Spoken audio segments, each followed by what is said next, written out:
former US Vice-President Mike Pence has officially filed paperwork to join an increasingly crowded field of Republicans running for president.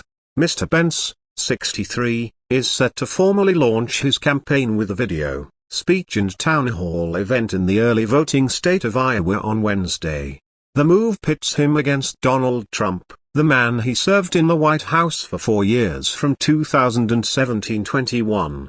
The former president is currently polling well ahead in the race. Most opinion polls show Mr. Pence in a distant third place, with support in the low single digits. The former Indiana governor and congressman is expected to position himself as a continuation of the Trump administration's conservative agenda, without the baggage.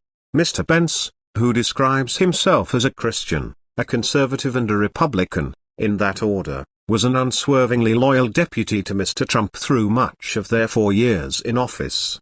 But he has distanced himself from his old boss since the riot by Trump supporters at the U.S. Capitol in January 2021. Mr. Trump pressured Mr. Pence to overturn Joe Biden's election victory when he presided over the certification of results in Congress and admonished him for lacking courage when he refused.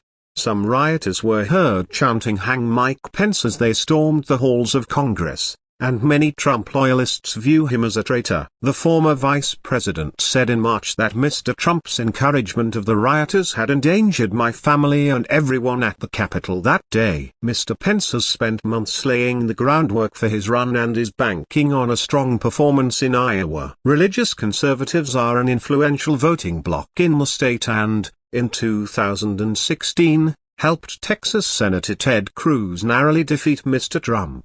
Mr. Pence's popularity with evangelical voters was seen as helping to boost his running mate to the White House. But he will find himself competing for evangelical voters with other candidates in the race, including South Carolina Senator Tim Scott and former U.S. Ambassador to the United Nations Nikki Haley.